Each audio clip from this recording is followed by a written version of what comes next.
நம்பிக்கை. பிலிப்பியர் 4ஆம் அதிகாரம் 6வது வசனம்.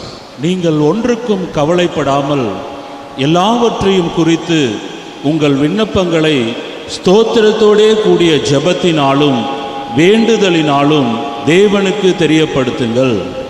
நீங்கள் ஒன்றுக்கும் கவலைப்படாமல் எல்லாவற்றையும் தேவனுக்கு தெரியப்படுத்துங்க. அப்பொழுது எல்லா புத்திக்கும் மேலான தேவ சமாதானம் உங்களுடைய இருதயத்தை ஆண்டு கொள்ளும் என்று ஆண்டவருடைய வார்த்தை சொல்லுகிறார். இன்றைக்கு ஆண்டவர் உங்களோட என்ன பேச விரும்புகிறார்? உங்களை பார்த்து சொல்லுகிறார், கவலைப்படாதே என் மகனே, நீ கவலைப்படாதே, என் மகளே நீ கவலைப்படாதே. ஏதோ ஒரு காரியத்தை குறித்து நீ கவலைப்பட்டுக்கிட்டே இருக்கிற, நீ ஒன்றுக்கும் கவலைப்படக்கூடாது என்று ஆண்டவர் உங்களை பார்த்து சொல்லுகிறார். ஆண்டவர் இந்த நாளில் என்ன விரும்புகிறார்? நீ கவலைப்படக்கூடாது. ஆண்டவர் சொல்றார், don't worry about anything, be not anxious for nothing. எதை குறித்து நீ கவலைப்படக்கூடாது. உன்னுடைய குடும்பத்தை குறித்து, பிஸ்னஸை குறித்து, சரீரத்தை குறித்து, எதை குறித்து நீ கவலைப்படக்கூடாது. அது ஆண்டவர் சொல்றார், ஒன்றுக்கும் நீங்கள் கவலைப்படக்கூடாது. அதைத்தான் நான் உங்களுக்கு சொல்லி ஜெபிக்க போறேன். ஏன்னா ஆண்டவர் சொன்னது, நிறைய பேர் கவலைகளை சுமந்து கொண்டே இருக்கிறாங்க.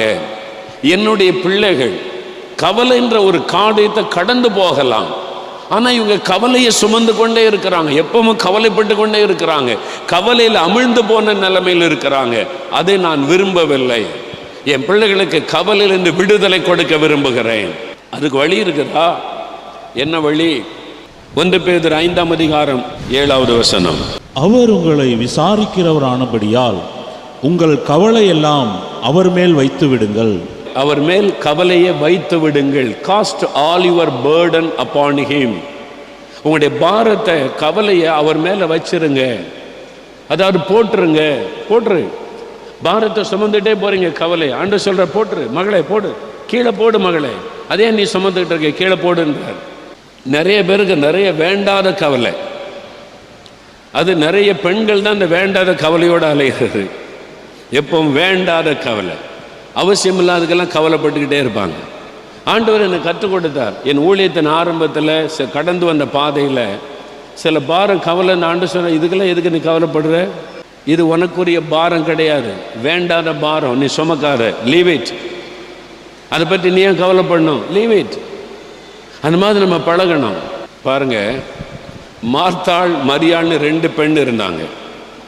மார்த்தாள் மரியாள், அக்கா தங்கச்சி, அப்பா அம்மா இல்லை. இயேசு அந்த வழியாக நடந்து போன உடனே மார்த்தாள் அக்காளுக்கு ஆசை வந்துச்சு, இயேசு நம்ம வீட்டுக்கு வந்தால் நமக்கு ஒரு தகப்பனை மாதிரி இருப்பார், ரொம்ப அன்பாக இருக்கிறாருன்னு சொல்லி, இயேசுவே எங்கள் வீட்டுக்கு வரீங்களான்னு கூப்பிட்ட உடனே இயேசு வந்துட்டார்.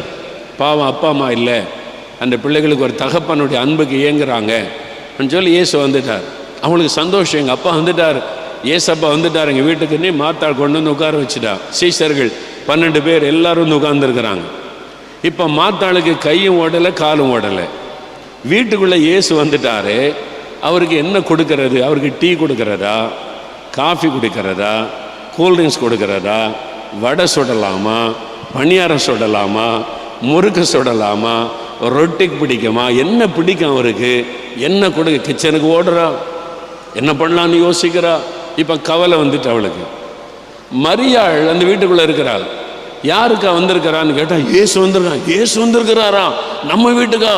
ஆமாம், நான் இயேசுவை கூட்டிகிட்டு வந்த உடனே மாரியாள் ஓடி போய் இயேசுவின் பாதத்தில் உட்காந்துட்டு சம்பளம் போட்டு, ஆண்டவரை பார்த்து, எங்கள் வீட்டுக்கு நீங்கள் வந்திருக்கிறீங்க, ஏசப்பா எங்கள் வீட்டுக்கு வந்திருக்கிறாரு. ஏசப்பாட்ட கேட்குறா, நீங்கள் பரலோக ராஜ்யம்னு சொல்கிறீங்களே அது என்னது? விசுவாசன்னு சொல்கிறீங்களே அது என்னது? ஏசு அழகாக சொல்லி கொடுக்குறார். பரலோக ராஜ்யம்னா இதுதான், விசுவாசன்னா இதுதான். அவள் கேட்க ஆண்டவர் இன்ட்ரெஸ்டாக சொல்கிறாரு. மார்த்தாள் கிச்சனில் இருந்து கொஞ்சம் கேட்குறா. இயேசு அவள்கிட்ட மட்டும் நல்லா பேசுகிறாரு, அவள் உட்காந்து கேட்டுக்கிட்டே இருக்கிறான். இப்போ வெளியே ஓடி வந்து எட்டி பார்க்குறான். மரியாள்கிட்ட ஆண்டவர் பேசிகிட்டு இருக்காரு. கிச்சனில் ஏதோ ஒன்று செஞ்சுக்கிட்டே இருக்கிறான். இவளுக்கு இருக்க போருக்கலை. இப்போ அவளுக்கு கவலை, டென்ஷன். கவலை அதிகமாச்சுன்னா டென்ஷன் ஆயிரும்.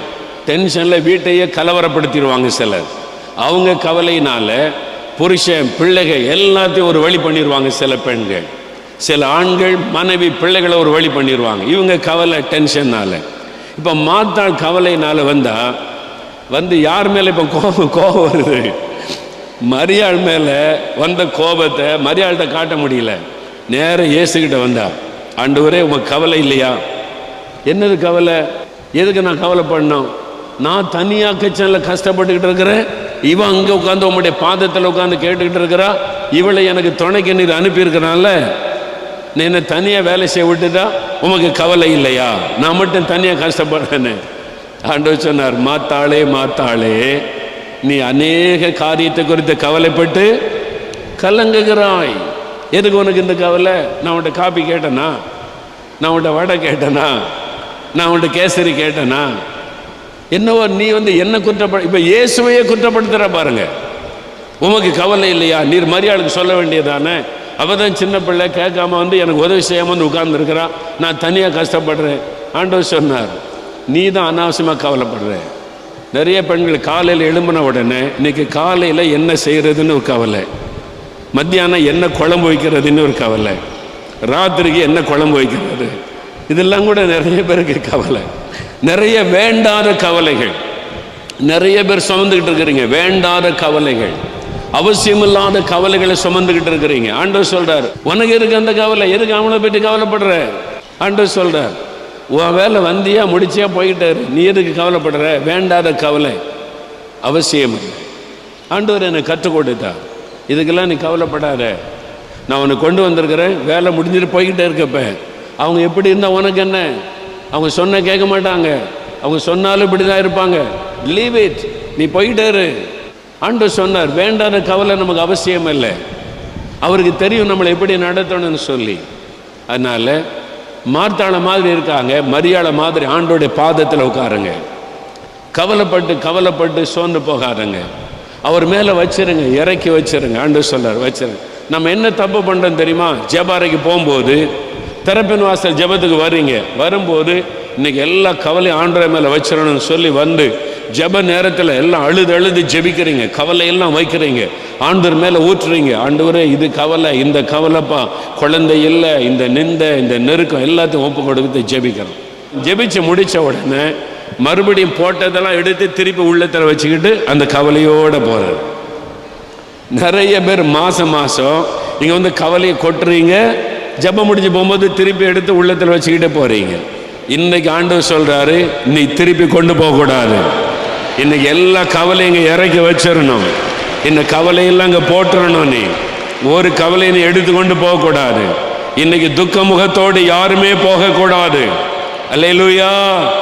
ஏன் தெரியுமா? இயேசு உங்களுடைய துக்கத்தை சிலுவையிலே சுமந்து விட்டார், உங்களுடைய கவலைகளை சிலுவையிலே சுமந்து விட்டார். அதனால இன்றைக்கு உங்களுடைய கவலையெல்லாம் அவர் மேலே வச்சிட போறீங்க. இயேசுவோட வாழ்ந்து பழகுங்க. சும்மா ஜெபிக்கிறது, பைபிள் வாசிக்கிறது தான் கிறிஸ்தவ வாழ்க்கை அல்ல.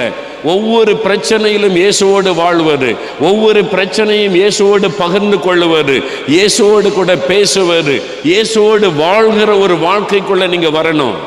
கிறிஸ்தவ வாழ்க்கை என்பது காலையில் அரை மணி நேரம் பைபிள் வாசிப்பே ஜெபம் அதல்ல. அது கட்டாய அவசியம். ஒவ்வொரு நிமிஷமும் அவரோடு வாழுவது. அப்படி நீங்க வாழ்ந்து பழகுங்க.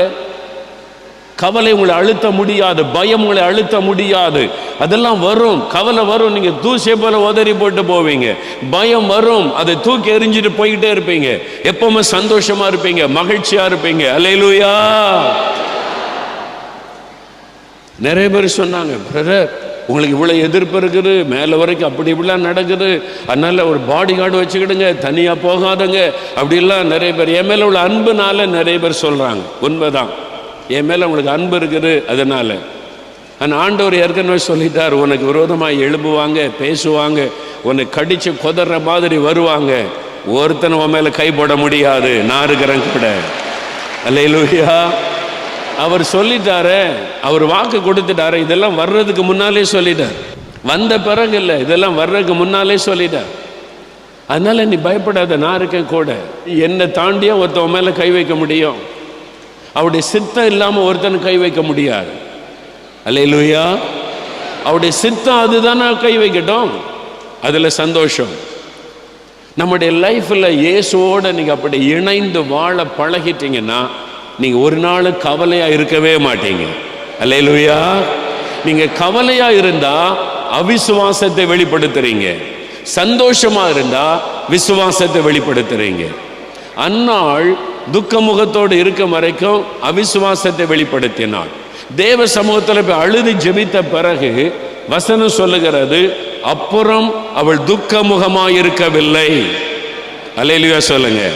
அப்புறம் அவள் துக்க முகமாயிருக்கவில்லை. இன்னும் அந்நாளுக்கு குழந்தை கிடைக்கல, இப்ப சந்தோஷமா இருக்கிறான். தெருவில் நடந்து போகும்போதுல மகிழ்ச்சியாக எல்லாம் பார்த்து நல்லா இருக்கீங்களா, சுகமா இருக்கீங்களான்னு சந்தோஷமா பேசுறா. ஊருக்கே ஆச்சரியம், என்னடா இது அழுமூஞ்சி அந்நாள், எப்பவுமே அழுதுகிட்டே இருப்பா, இப்போ என்னடான்னு சந்தோஷமா இருக்கிறாளே. அந்நாள் இங்கே வா, என்ன விஷயம், இவ்வளோ சந்தோஷமா இருக்கேன்னு, கர்ப்பமாயிட்டியா, குழந்தை இருக்குதா? அதான் ஆண்டவர் தரப்போறார்ல. தரப்போறாரா? ஆமா, நான் போய் ஜோம் பண்ணல, ஆண்டவர் வாக்கு கொடுத்துட்டார்ல, அவர் பார்த்துக்குவார். தேவன் அதை பார்த்தார். அந்நாள் இப்ப துக்கமுகமா இருக்கல. யார் கேள்வி கேட்டாலும் நான் ஜெபிச்சிருக்கிறேன்ல, கர்த்தர் எனக்கு தந்துட்டாரு, அது ஏற்ற வேளையில் எனக்கு வரும், ஆண்டவர் தந்துட்டார், நிந்தையை மாத்திட்டார், என் ஜெபத்துக்கு பதில் வந்து விட்டாரு. அதை சொன்ன உடனே தேவன் அதை கேட்டார். அந்நாளுக்கு என் மேல எவ்வளவு பெரிய விசுவாசம் இருக்குது, அதனால அவருடைய கர்ப்பத்தை ஆசீர்வதிக்கணும். உடனே ஆண்டவர் அந்நாளை கடாட்சித்தார். நீங்க அழுதுகிட்டு இருக்க வரைக்கும் அவிசுவாசத்தை வெளிப்படுத்துறீங்க. நீங்க ஆண்டவர்கிட்ட போய் அழலாம், தனியா ஜபத்துல போய் கண்ணீர் விடுங்க, அழுங்க, தப்பு இல்லை. மனுஷங்க கிட்ட அழப்படாது, பார்க்குறவங்கிட்ட எல்லாம் கண்ணீர் வடிச்சுக்கிட்டே இருக்கப்படாது. மனுஷங்கிட்ட சொல்லும் போது சொல்லணும், ஆண்டவர் எல்லாத்தையும் எனக்கு நன்மையா தருவார், அல்லேலூயா, அவர் செய்து முடிப்பார், அல்லேலூயா, அவர் பார்த்து கொள்ளுவார், எனக்கு ஒரு நல்ல தகப்பன் இருக்கிறார், எனக்கு ஒரு நல்ல தகப்பன் இருக்கிறார். இயேசுவை ருசிக்க பழகுங்க, அதான் இயேசுவை ருசிப்பது. அவர் நல்லவர் என்பதை ருசித்து பாருங்கள். அதனால தான் தாவீது சொல்றார், கர்த்தர் என் மேய்ப்பராய் இருக்கிறார், நான் தாழ்ச்சி அடையேன். அப்படின்னு கர்த்தர் எனக்கு மேய்ப்பராக இருக்கிறதுனால எனக்கு ஒரு தேவையும் இல்லை, எல்லாம் அவர் பார்த்துக்குவார். என் பிள்ளைக்கு கல்யாணமா, அவர் பார்த்துக்குவார். சிலருக்கு பிள்ளைக்கு 29 வயசு ஆகி போச்சு பிரதர், 30 வயசு ஆகி போச்சு பிரதர், எல்லாரும் கேட்குறாங்க நாளுங்க, உங்கள் பிள்ளைக்கு 30 வயசு ஆச்சுன்னு கர்த்தருக்கு தெரியுமா தெரியாதா? அல்லேலூயா, தெரியுமா தெரியாதா? உங்க பிள்ளைக்கு கல்யாண வயசு வந்துட்டுன்னு தகப்பனுக்கு தெரியுமா தெரியாதா?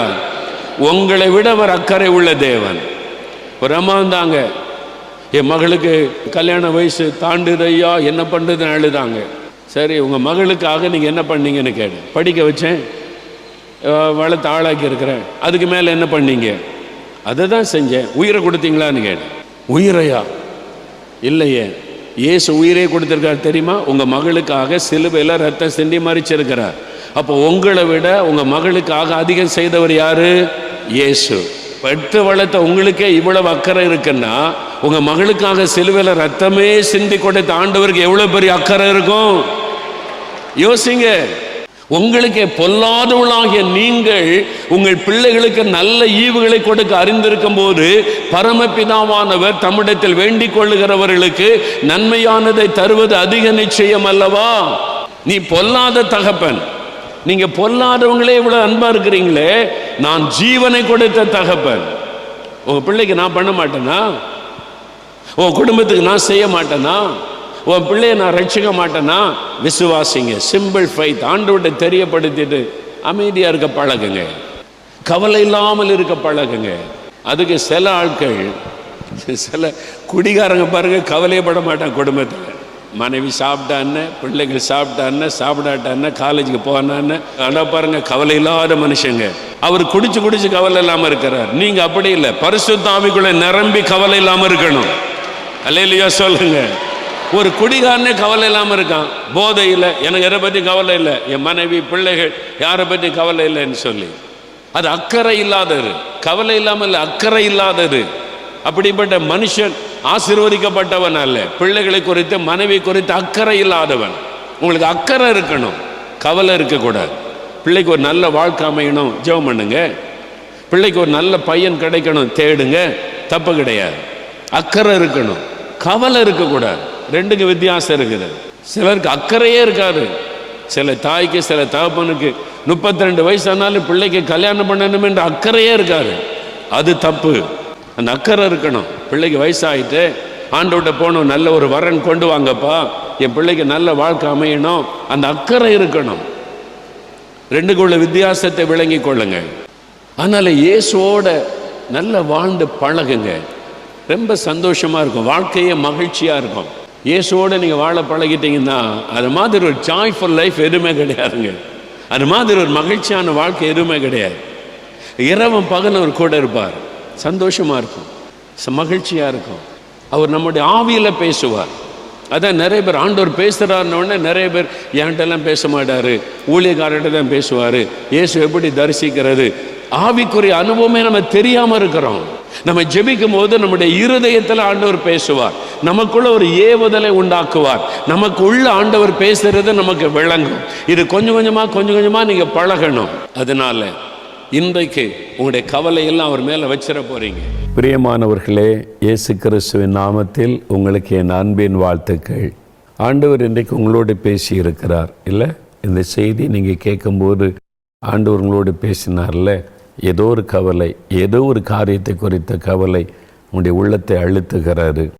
அந்த கவலையிலிருந்து நீங்கள் விடுதலை பெறணும். அதான் ஆண்டவருடைய விருப்பம். ஏனென்றால் பிலிப்பியர் 4:6 ஆண்டவர் சொல்லுகிறார், நீங்கள் ஒன்றுக்கும் கவலைப்படாமல். எதை குறித்து நீங்கள் கவலைப்படக்கூடாதுன்றதான் ஆண்டவருடைய விருப்பம். அதனால ஒன்றுக்கும் கவலைப்படாதுங்க.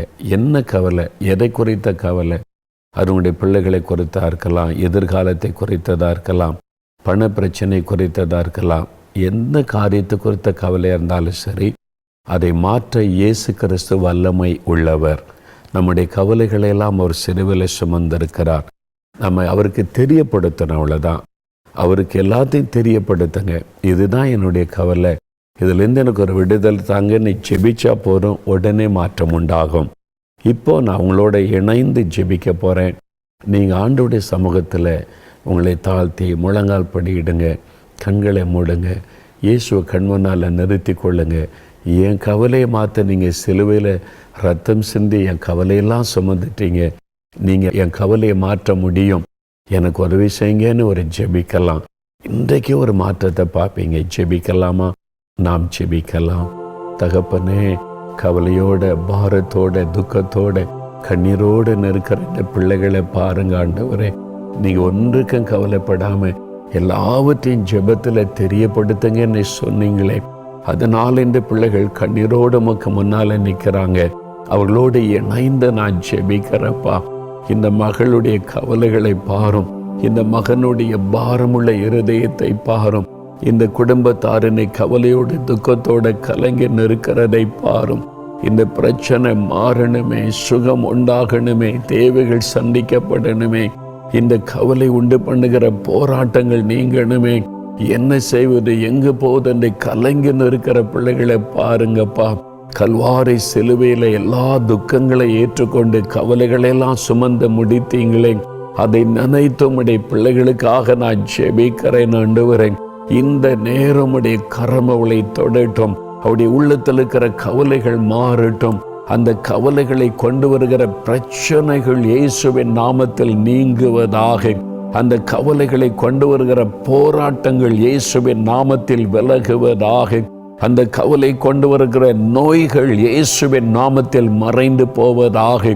அந்த கவலை கொண்டு வருகிற தேவைகள் இயேசுவின் நாமத்தில் சந்திக்கப்படுவதாக.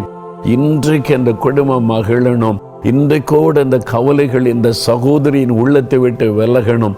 இந்த சகோதரன் கவலை நீங்கி ஒரு ஆறுதல் அடையணும். இந்த குடும்பம் ஒரு விடுதலை அடையணும். ஒரு அற்புதம் நடக்கணும். இன்றைக்கு செய்யுங்க. அவளை கவலைக்குள்ளாக்குகிற இந்த பிரச்சனைகள் மாறும்படி செய்யுங்கப்பா. எல்லாவற்றையும் உமக்கு தெரியப்படுத்துகிறோம். நீங்க சொன்னபடி நாங்கள் ஜெபித்திருக்கிறோம். இயேசு கிறிஸ்துவின் நாமத்தில் நீர் மாற்றத்தை உண்டாக்குகிறதற்காக ஸ்தோத்திரம். அற்புதம் நடக்கிறதற்காக ஸ்தோத்திரம். விசுவாசிக்கிறோம். உம்மிடத்திலிருந்து அற்புதங்களை நாங்கள் எதிர்பார்க்கிறோம். இயேசு கிறிஸ்துவின் நாமத்தில் ஜெபிக்கிறோம் பிதாவே. ஆமேன், ஆமேன்.